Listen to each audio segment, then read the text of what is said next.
디모데후서 4장 5절로 8절 말씀을 우리 같이 읽겠습니다. 그러나 너는 모든 일에 신중하여 고난을 받으며 전도자의 일을 하며 내 직무를 다하라. 전제와 같이 내가 벌써 부어주고 나의 떠날 시각이 가까웠도다. 나는 선한 싸움을 싸우고 나의 달려갈 길을 마치고 믿음을 지켰으니 이제부로는 나를 위하여 의의 멸관이 예비되었으므로 주곧 의로우신 재판장이 그날에 내게 주실 것이며 내게만 아니라 주의 나타나심을 사모하는 모든 자에게 누리라. 아멘. 오늘이 2017년도 마지막 날, 마지막 주일입니다. 해마다 이맘때가 되면은 많은 사람들이 다사다난했던 한 해였습니다. 그런 식상한 말들을 많이 합니다. 그러나 생각해 볼 때에 어느 한 날, 어느 한때 치고 다사다난하지 않았던 때가 없었습니다. 영국의 작가 섹스피어는 끝이 좋으면 만사가 좋다라고 하는 말을 했습니다. 이 말은 시작보다 마지막이 중요하다고 하는 의미입니다. 여러분은 한 해를 보내면서 얼마나 많은 후회를 해보셨습니까? 그 중에서 가장 마음 아팠던 후회는 무엇이었습니까? 브로니 웨어라고 하는 호스피스 간호사가 마지막 남은 시간이 2주 이하인 시한부 환자들을 돌본 경험을 바탕으로 해서 죽기 전에 가장 많이 하는 후회 5가지라고 하는 책을 썼습니다. 죽음을 2주 앞에 놓은 그러한 말기암 환자들을 상대로 해서 조사한 것이 있는데 그 사람들이 가장 많이 한 후회 5가지 내용입니다. 첫째는 왜 행복하려고 하지 않았을까? 이것이 첫 번째 후회입니다. 대부분 죽음을 앞에 둔 사람들은 변화와 공포 때문에 남들에게 그리고 자신에게서도 그냥 만족한 척, 행복한 척하며 살아왔다는 것입니다. 그런데 정말 이제 죽음을 앞두고 자신을 보니까 행복하지 못하고 그리고 내가 왜 행복하려고 노력하지 않았던가 하는 것을 첫 번째 후회로 꼽았다는 겁니다. 다시 생명이 연장된다면 주책이라는 소리를 들어도 마음껏 웃으면서 행복하게 살겠다. 그런 후회를 했답니다. 두 번째 후회는 친구들과 연락을 좀 하며 살아갈 걸 하는 그런 후회였다는 겁니다. 사느라고 돈 버느라고 너무 쫓겨가서 천금 같은 그런 귀한 시간들을 다 친구들을 다 잊어버리고 오직 일 이렇게 젊음을 다 일에 미쳐서 살아왔다는 것입니다. 삶의 마지막에 남은 것은 재물이 아니고 결국은 사랑과 사랑뿐이었다라고 하는 것을 후회했다는 것입니다. 세 번째 후회는 내 감정에 솔직하지 못했다는 것입니다. 주위 사람들과 원만하게 지내려고 하는 생각 때문에 자신의 감정을 억누르고 살아왔다는 것입니다. 결과적으로 있으나마나한 평범한 존재가 되었고 내가 정말로 되고 싶었던 내 모습을 위해서는 별로 노력을 한 흔적이 없었다는 것입니다.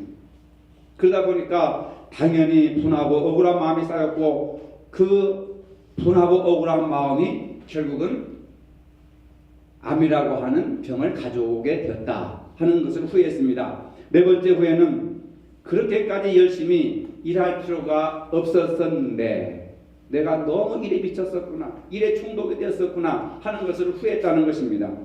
이런 후회는 주로 남자들이 많이 했다고 하는데요. 일에 쫓겨서 성공을 따르느라고 아이들 크는 것도 제대로 바라보지 못하고 그리고 배우자와의 관계도 잘 챙기지 못했다는 것을 후회했다는 것입니다. 그리고 마지막 5번째 후회는 내 인생이 아닌 타인의 기대에만 충실하게 살아왔다는 것입니다. 이것이 가장 많은 환자들이 했던 후회라고 하는 겁니다.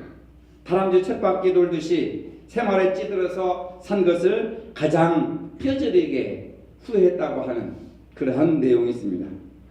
어떻게 살았던 인생은 이처럼 크고 작은 후회를 남깁니다. 어떤 사람은 그 후회를 회복하지 못하고 스스로 인생을 마감하는 경우가 많이 있습니다. 후회할 일이 있더라도 만회하고 회복하는 것이 지혜라고 하는 것입니다. 하나님께 잘못했다면 철저하게 회개하면 됩니다. 사람에게 잘못했다면 이해와 용서를 구하고 화목하면서 그러면 그 관계가 회복되는 것입니다. 왜냐하면 영적인 후회는 결국은 영적인 생명에 큰 손상을 가져오게 됩니다. 예수님께서도 마태복음 5장 23절 24절에 말씀하십니다. 그러므로 예물을 제단에 드리려다가 거기서 내 형제에게 원망 들을 만한 일이 있는 것이 생각나거든 예물을 제단 앞에 두고 먼저 가서 형제와 화목하고 그 후에 와서 예물을 드리라. 하나님 앞에 예배 드리는 것보다도 더 우선적으로 해야 할 일은 형제에게 원망 들을 만한 일이 있거든 가서 화해하는 것이 먼저다.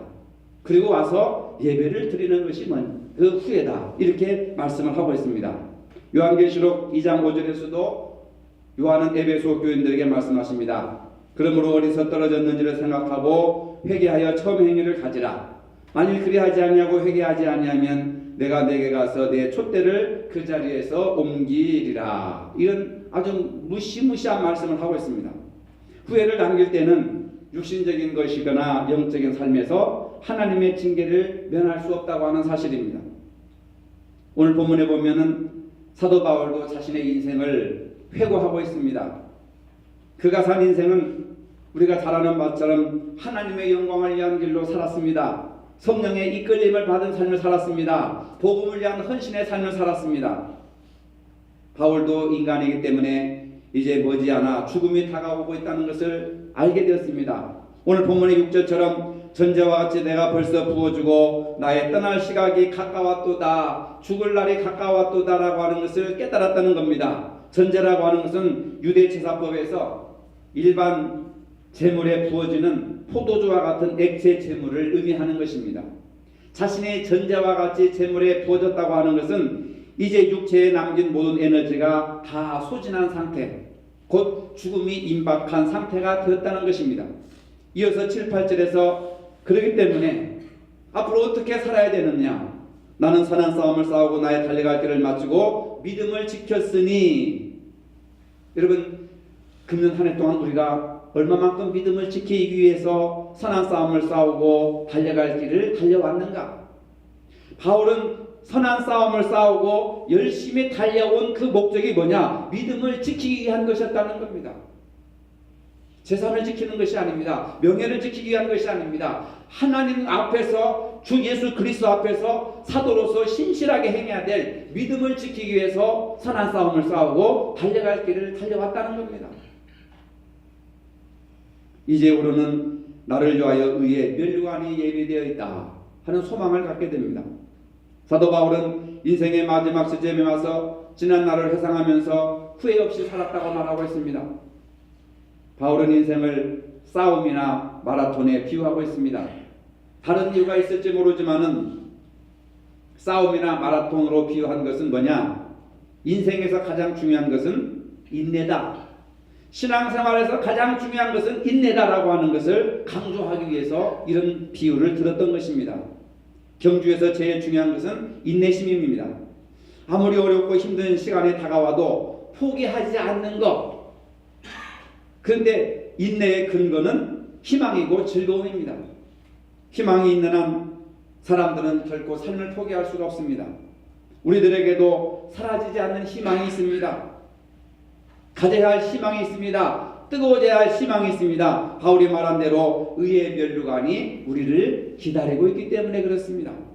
하나님과 영원히 함께 살게 되는 것입니다. 부활의 몸을 입고 영원히 죽지 않고 살게 되는 소망이 우리들을 기다리고 있는 것입니다.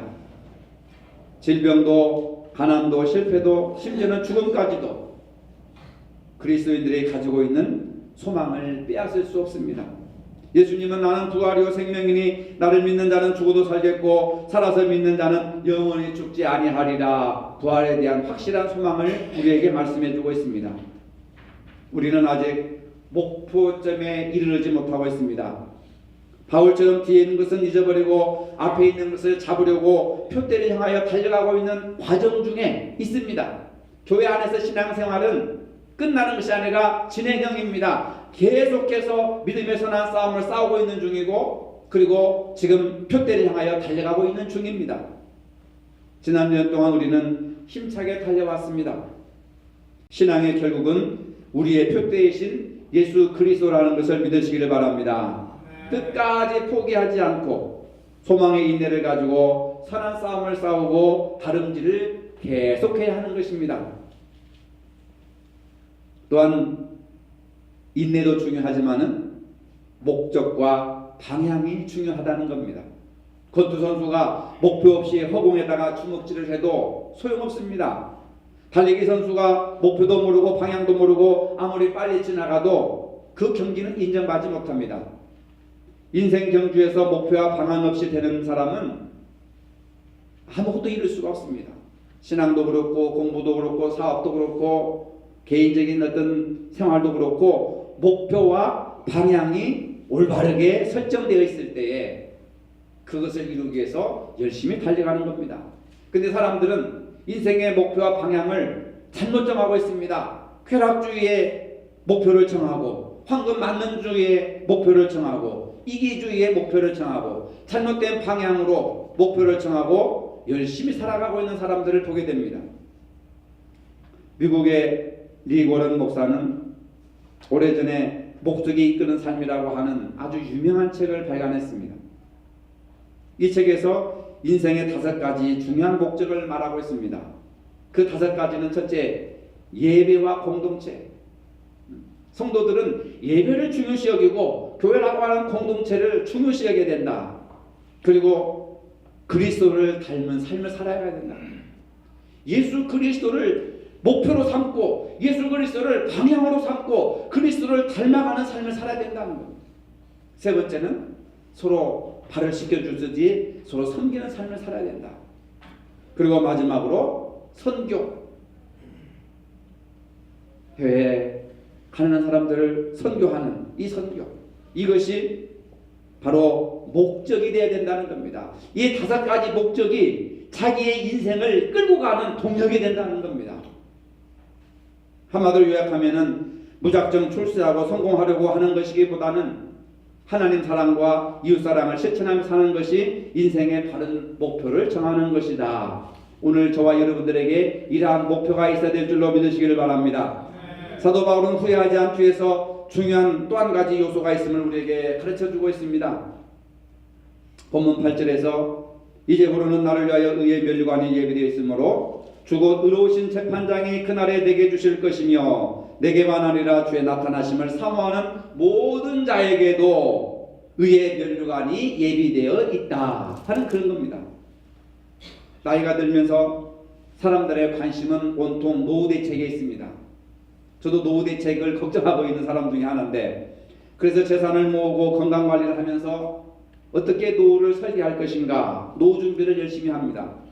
그런데 사도 바울이 생각한 것은 노후 대책을 준비하라는 것이 아니라 인생의 소망을 하나님께 두고 장차 하나님께서 주실 의의 면류관을 바라보면서 살아라 하는 말씀을 하고 있습니다.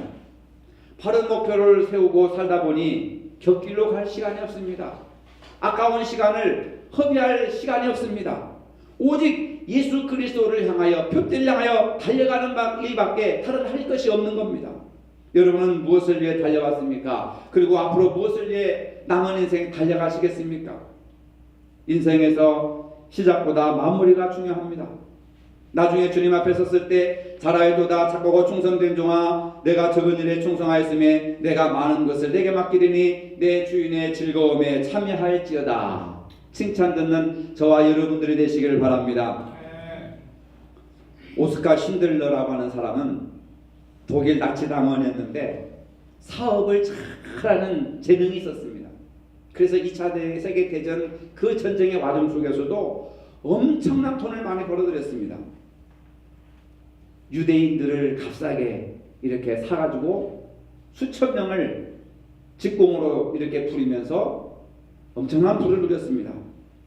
그런 마지막 중요한 결단을 내려야 될 때가 됐습니다. 히틀러가 뭐라고 명령을 했느냐면 유대인들을 전부 잡아다가 가스실에서 다 죽여야 되겠다. 이런 명령을 내렸습니다. 이 오스카 신들러는 자기 집에 수천 명의 유대인들이 직공으로 일을 하고 있는데 어떻게 할까 고민하다가 자기 전 재산을 다 팔아가지고 지역 사령관에게 갖다 바치면서 자기 집에서 일하고 있는 1100명의 유대인들의 생명을 자기가 사서 그 사람들을 살려주는 조건으로 자기의 전 재산을 다 갖다 바칩니다. 그래서 이 1100명의 살린 유대인들을 잘 보살피고 나치 군사들이 이들을 잡아가지 못하도록 보호해 주었습니다. 드디어 전쟁이 끝났습니다. 독일이 망했잖아요. 유대인들이 이제 다 뿔뿔이 흩어져야 됩니다. 그 1100명의 사람들이 오스카 신들러랑 헤어지려니까 얼마나 마음이 아프겠어요. 근데 돈 한 푼 가진 게 없습니다. 나를 살려준 생명의 의인한테 우리가 무엇을 할 수 있을까? 연구하다가 금리빨을 한 사람들, 이빨을 하면 안 되죠. 금리를 한 사람들이 전부 자기 그 금리를 다 뽑아버립니다. 내가 저 사장님에게 할 수 있는 유일한 보답은 금이를 뽑아가지고 녹여서 그 오스카 신들리에게 금가락지를 하나 기념으로 만들어드리는 일입니다. 그래서 금리를 다 뽑아가지고 녹여서 큰 이렇게 가락지를 만들어주는데 그것을 받고 오스카 신들러가 땅에 주저하면서 통곡을 합니다. 내가 돈이 더 많았더라면 한 사람이라도 더 살릴 수가 있었을 텐데 나에게 돈이 더 많았더라면 한 사람도 더 살릴 수 있을 텐데 하면서 울면서 통곡을 하는 거예요. 내가 젊었을 때 허랑방탕하여 가진 재산을 많이 탕진하고 그러지 않았더라면 한 사람이라도 더 살릴 수 있을 텐데 그러면서 나치 배지가 있습니까? 배지가 있잖아요. 그 배지를 뽑아버리면서 이 핀을 팔아가지고라도 한 사람의 생명을 더 구할 수 있었을 텐데 한 사람의 생명이라도 더 구할 수 있었을 텐데 비탄의 눈물을 흘리는 그런 내용의 영화가 있습니다. 신들러 리스트. 대부분의 사람들이 가장 많이 남기는 실수가 하나 있다면 바로 후회라고 하는 것입니다. 최선을 나의 인생을 살지 않았기 때문입니다. 천국교류처럼 살다가 부모가 죽은 후에 효도하지 못한 것을 후회하고 있습니다. 평상시에 아웅다웅 싸우다가 상대방이 죽은 후에야 미워했던 순간들을 후회합니다. 더 친절하게 다정하게 대할 걸 내가 왜 그랬을까 후회합니다. 가지고 있는 것으로 더 열심히 살았더라면 이보다 더 멋진 인생을 살았을 텐데 하며 후회를 남기게 됩니다. 내가 좀 더 열심히 하나님을 섬겼더라면 더 멋진 신앙인이 되었을 텐데 라고 후회합니다. 근데 후회가 잘못된 것이 아니라 후회하는 것에서부터 새로운 소망이 열리고 새로운 출발점이 시작된다고 하는 겁니다. 후회하지 않는 사람은 개선의 여지가 없는 겁니다. 인생은 어떻게 보면 후회하는 동물인지도 모르겠습니다. 사람은 인생을 살되 후회는 한 번으로 끝나는 것이고 우리 교사님 기도하셨지만 반복해서 후회를 하면 그 후회를 하지 않는 거나 마찬가지입니다. 차라리 후회하지 않는 것이 더 낫습니다. 후회하고 또 죄를 짓고 후회하고 죄를 짓고 후회하고 죄를 짓고 이게 회개가 아닙니다. 시합에서 지고 나오는 운동선수가 연습을 더 열심히 했더라면 무슨 소용이 있겠습니까? 마라톤 선수가 꼴등했는데 내가 좀 더 열심히 뛰었더라면 등수 안에 들었을 텐데 이런 후회는 하나만하라고 하는 것이죠. 우리는 최선을 다해 살아야 됩니다. 일하는 장소에서도 사업장에서도 가정에서도 특별히 신앙생활에서 최선을 다하여 살았다고 하는 그러한 말을 할 수 있어야 하는 것입니다. 그렇다면 우리가 후회 없는 인생을 살아가는 것이 무엇일까요? 사명을 위해서 살아가는 것이 후회 없는 인생을 살아가는 것입니다. 인생을 가치 있게 살기 위해서는 자기의 사명이 무엇인지 아는 것이 필요한 것입니다. 오늘 우리에게 맡겨주신 사명이 있습니다. 무엇보다도 우리 그리스도인들에게는 복음을 전할 사명이 있다는 것을 믿으시길 바랍니다. 복음을 전하는 일이 귀한 것은 영혼을 구원하는 것이기 때문에 그렇습니다. 육신의 생명보다도 더 중요한 것이 영적인 생명입니다. 온 천하를 얻고도 제 목숨을 잃으면 무엇이 유익한가 주님께서 우리에게 묻습니다. 영혼 구원보다도 더 귀한 것이 무엇이 있겠느냐. 그만큼 영혼 구원이 소중하다는 겁니다. 영혼의 구원은 오직 복음을 전함으로써만 가능한 것입니다. 전도는 믿는 모든 사람들에게 주신 신성한 사명입니다. 하나님께서 복음 전하는 일을 위해서 우리를 부르셨습니다. 특히 불신가족, 불신자들을 위해서 우리를 부르셨습니다. 그래서 우리는 복음을 전하는 일을 위해서 우리를 부르셨습니다. 하나님께서 복음 전하는 일을 위해서 우리를 부르셨습니다. 특히 불신가족, 불신자들을 위해서 우리를 부르셨습니다. 하나님께서 복음 전하는 일을 위해서 우리를 부르셨습니다. 특히 불신가족, 불신 자녀들을 둔 가족들은 주님께 전도할 사명에 더 하나 주어졌다는 겁니다. 그리고 하나님께서 우리 교회에게 주신 직분이 얼마나 중요한 겁니까? 우리에게 직분을 주신 것은 하나님께 충성되게 하라고, 우리를 정말로 사랑하셔서 하나님께 충성되게 봉사하고 헌신하라고 우리에게 직분을 주셨고 교회를 세우셨습니다. 근데 사람들은 그 사실을 모르고 자꾸 직분을 부담스럽게 생각하고 거추장스럽게 생각하고 창피하게 생각하는 사람들이 얼마나 많은지 모릅니다. 하나님이 우리를 그만큼 인정하시고 사랑하셨기 때문에 직분을 주신 겁니다.